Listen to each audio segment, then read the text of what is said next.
Start with the chemical properties of alcohols and phenols. As previously told to you that we have to study alcohols and phenols parallelly.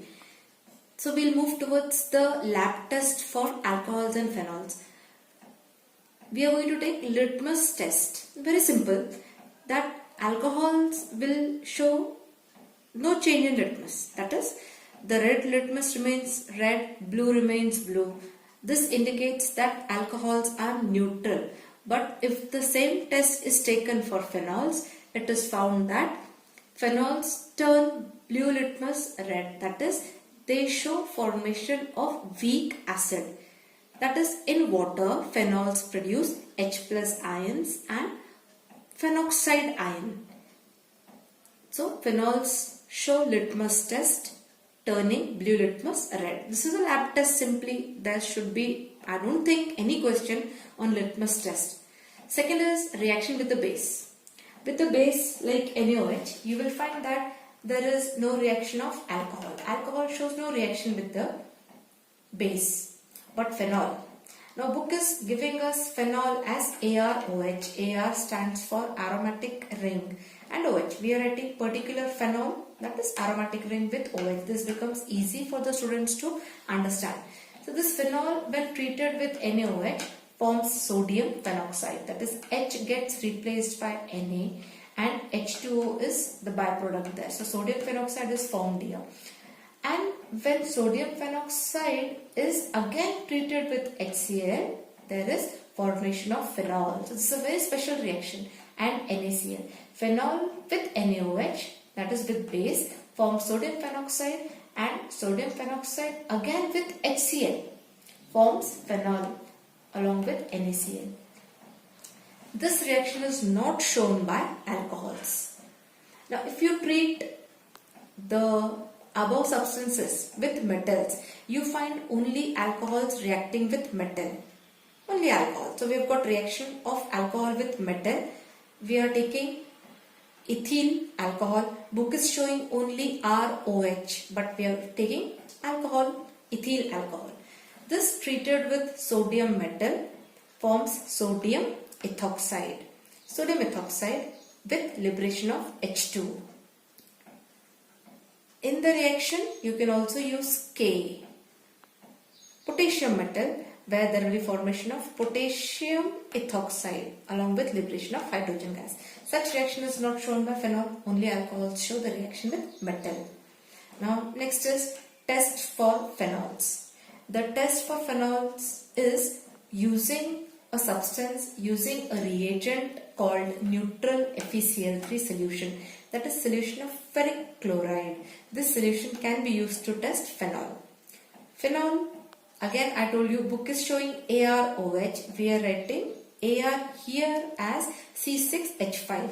So when you write the structure of phenol, phenol, aromatic ring with OH. So when you count the number of carbons and H, benzene, C6H6, from this you remove one hydrogen, it becomes C6H5 and OH. This becomes phenol. So we are using C6H5OH. This is phenol, the molecular formula of phenol.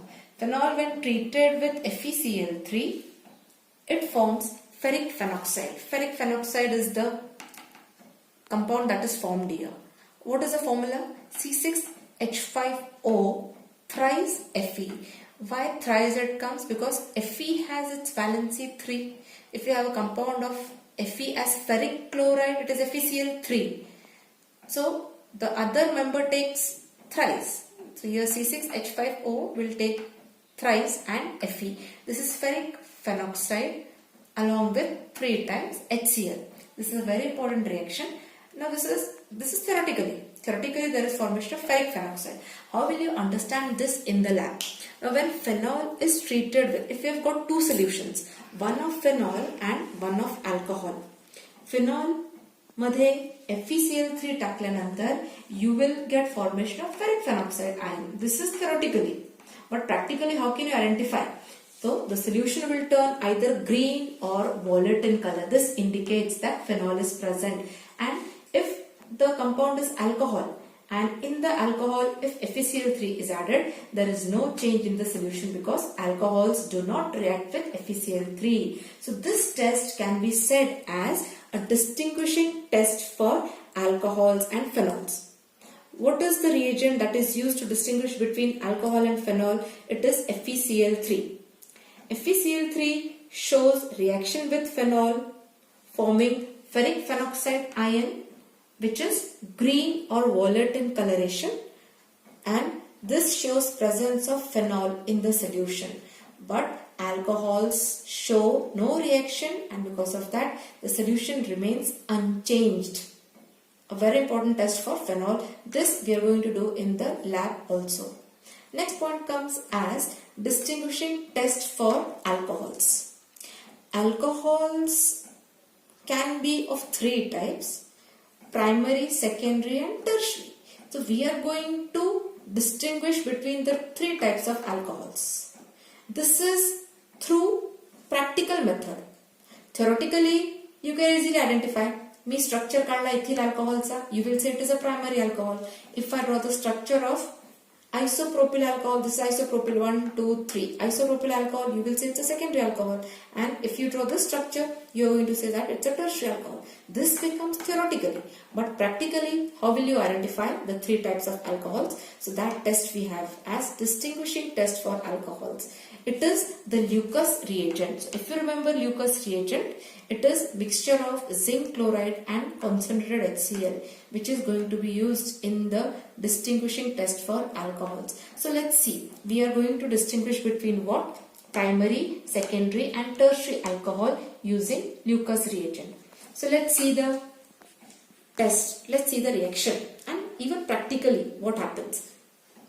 In case of primary alcohol like ethyl alcohol, when you treat it with Lucas reagent, that is mixture of these two substances, you will find that there is formation of alkyl chloride, that is ethyl chloride. Obviously, OH will get replaced by Cl.